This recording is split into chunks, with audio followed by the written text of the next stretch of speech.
Hello, my name is Sarah of Tortoise Crafts. I wanted to talk to you today about the Christmas Tilda quilt that I am making. Tony, the man behind the camera, the wizard for my website and does all the technical stuff for me, bought me 32 fat quarters of the brand new Tilda Merry Little Christmas and the coordinating Eve and Noel blenders. It's been an awfully long time since I've bought a whole set of fabrics or been given a whole set of fabrics, because I've been trying to use up some of the fabric in my stash. I really wanted to make a quilt before Christmas using the fabric, or at least some of the fabric, because there's enough to make 2 quilt tops for me. So when the fabric arrived, I sort of started thinking, which pattern do I want to use? And back in 2010, I designed a pattern that was really quick and easy to make, this one. It's called Faded Glory because of this pattern, because of this fabric that was used in this. This is a 16 square quilt and every square is the same, but they're all twisted around with colours and things like that.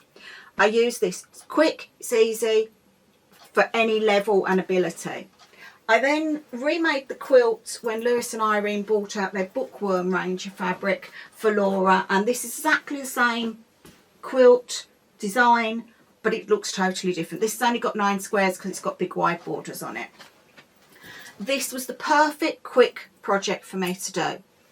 So I decided that I would cut out all the fabric. When I started to cut out the 32 fat quarters, I realised most of the prints were directional, so it took me a little bit longer. I had to think about where I was going to put these squares, which way I wanted the fabric. It's 144 pieces for the squares in total for the whole quilt, and this took me about 2.5 hours to cut out.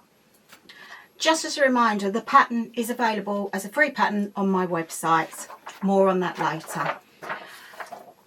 Once I had cut all 144 pieces out, I laid them out into the individual blocks and organised them together. Normally when I'm doing a lot of these pieced blocks, I would chain piece all of them in one go, or at least sections of them. Because this is directional prints and the way my brain works, I need to do this as one block at a time. So let me show you how this quilt goes together. All laid out. Got all the prints in the right direction. I will take the first 2, I match the first pair and put those under the machine. Then I will match these and these 2 and stitch all 3 of those in one go, chain piecing. That's all of them sewn together.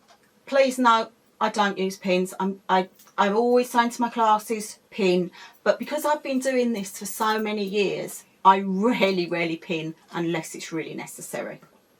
I have chain pieced those 3 together. I will now cut them apart and I will press the seams. I always press so the stitching sinks into the fabric, then I open my work out and press to one side, the darker side on all of these.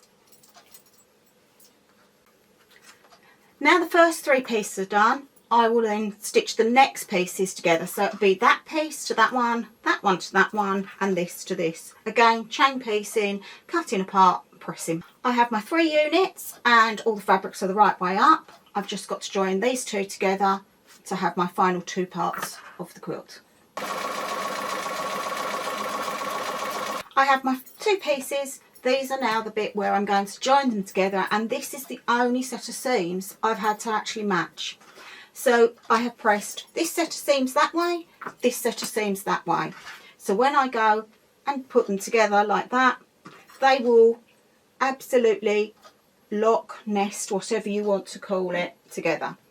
And this is where I do pin. I will get them to go together. I will then just pin that end and I will pin this end as well. And that is the only time I do pin.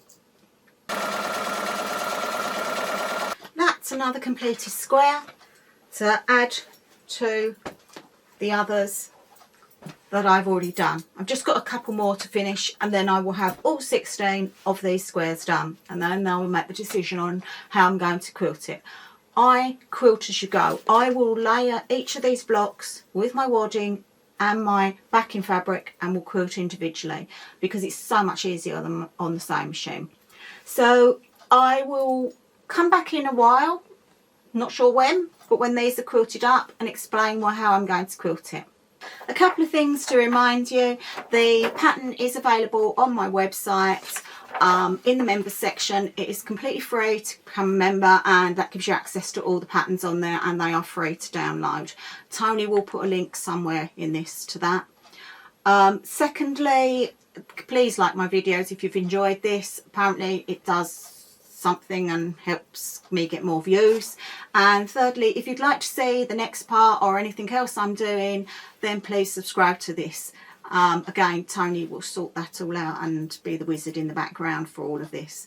I hope you've enjoyed this video, and I hope you'll return when I do the next bit. Thank you very much for watching. Bye.